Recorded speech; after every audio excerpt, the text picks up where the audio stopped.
Meet David and Sandra. 2 years ago, they sent in their last mortgage payment. The house was finally theirs. No strings attached. Their friends threw them a party. Their parents said they were doing it right. 6 months later, David lost his job. And because nearly every spare dollar they'd had for 15 years went straight into that house, there was almost nothing left.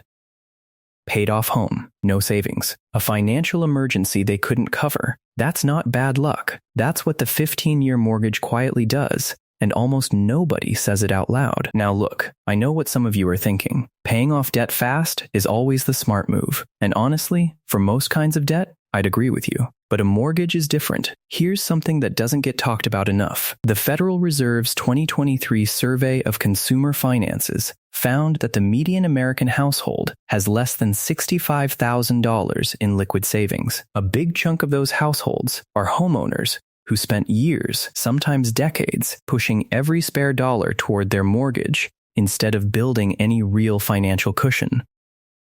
And the 15-year mortgage has basically become a badge of honor in personal finance. You'll find it praised in books, podcasts, financial advisor offices. Cut your loan in half. Pay less interest. Own your home faster. It sounds completely logical, clean, responsible, but what nobody puts in the brochure, a 15-year mortgage typically runs $400 to $700 more per month than a 30-year on the same house. That money leaves your account every month for 15 years. Doesn't matter if you lose your job. Doesn't matter if there's a medical bill. Doesn't matter if things get hard. That payment is still coming. And if you're thinking, yeah, but I'm building equity, I hear you. I genuinely thought the same thing for a long time. But what we're about to get into might shift how you see that. In the next few minutes, I'm going to walk you through 5 reasons why the 15-year mortgage, despite everything you've heard, is riskier than most people ever stop to think about. We're going to get into the real math, the opportunity cost, what liquidity actually means when your life gets messy, and one approach that gives you the upside of both options. Stick around for number 4. That's the one almost no mortgage calculator shows you, and it genuinely surprises most people. None of this is about telling you what to do. It's just about making sure you actually know what your mortgage choice is doing to your financial life, because your lender definitely isn't going to explain it this way. Quick bit of context first. Because the conventional wisdom around mortgages was built in a completely different era. Pay it off as fast as you can made a lot of sense when mortgage rates were sitting at 8, 9, or 10%. At those levels, paying off debt was genuinely the best return you could get. Every dollar you threw at the mortgage saved you 9% guaranteed. Nothing in the market could consistently beat that. But that era ended, and even with rates where they are now, a 6 or 7% mortgage still has to compete with a stock market that has averaged, across any rolling 15-year window in history, somewhere between 8 and 10% a year. That's according to long-term data from Vanguard and JP Morgan Asset Management. That changes the math more than most people realize. There's also this concept called liquidity that's worth understanding. It just means how fast you can actually get to your money when something goes wrong. Cash in a savings account is liquid. You can reach it today. Money sitting in home equity, you basically can't touch it without either selling the house or going through a whole new loan process, which takes weeks, sometimes months, and costs money on top of that. You can't pay a hospital bill with equity. You can't cover 2 months of lost income with equity.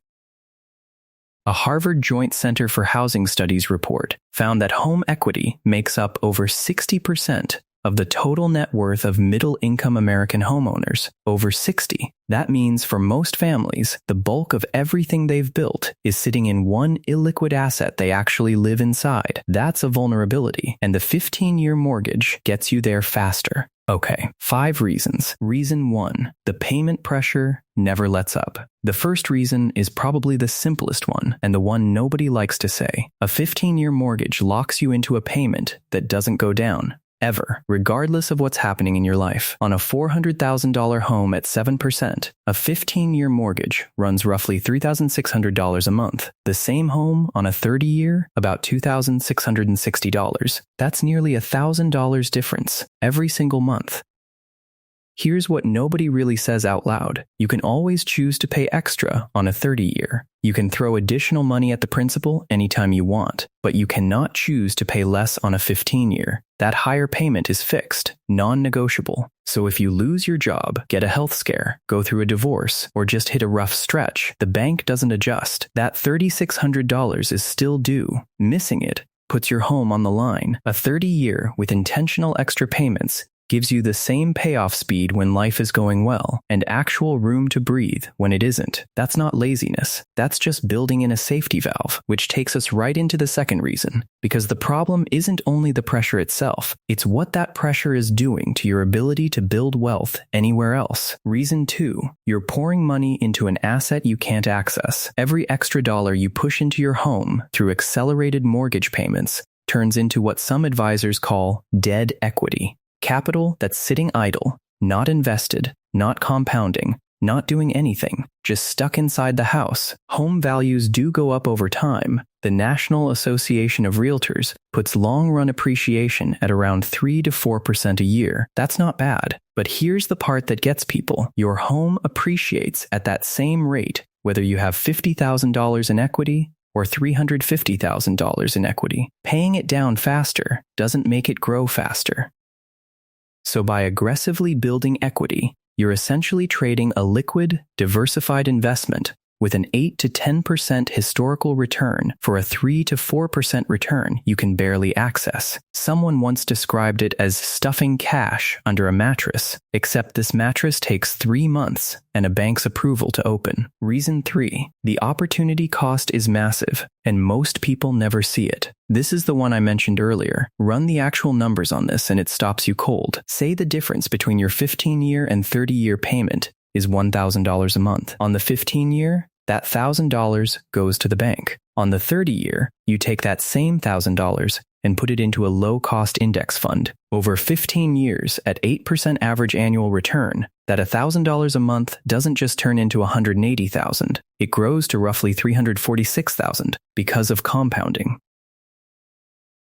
And the interest you saved by going with the 15-year instead of the 30-year on a $400,000 loan at 7%? Around $180,000 to $200,000. So you saved $200,000 in interest, but walked away from $346,000 in potential investment growth. That's a net difference of over $140,000 just from the mortgage structure you picked. Now, those investment numbers aren't a guarantee. Markets have bad years. Things change. But this is the calculation your bank never puts in front of you, and most people never run it themselves. Reason 4, it creates a false sense of financial security. This one stings a little, but I think it matters more than any of the others. When you're aggressively paying down a mortgage, it honestly feels like winning. Every payment is progress. You watch that balance shrink. You feel responsible, like you have it figured out, and that feeling can cover up a real problem underneath. A 2022 study from the Employee Benefit Research Institute found that a meaningful share of homeowners approaching retirement are mortgage-free, but have retirement savings that fall well short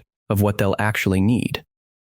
They swapped decades of compounding for the emotional satisfaction of a zero balance on their mortgage, and by the time that became obvious, they were in their 60s, paid off house, small investment account, 20 or 30 years of expenses ahead of them. The house felt like crossing the finish line, but the finish line was somewhere else. I do want to be fair here. There are people for whom the 15-year mortgage makes real sense, and I'll mention that before we finish. But first, reason 5, it removes your ability to play offense when opportunities show up. The last one is about what you lose when all your capital is buried in home equity, the ability to actually do something when the right moment comes. Markets drop hard sometimes. Properties go on sale. A business idea comes along. A medical bill arrives. And the people who can actually move in those moments, buy assets at low prices, fund a side project, cover an emergency without spiral, are the ones who kept some money accessible. When your whole financial structure is built around maximum mortgage payoff,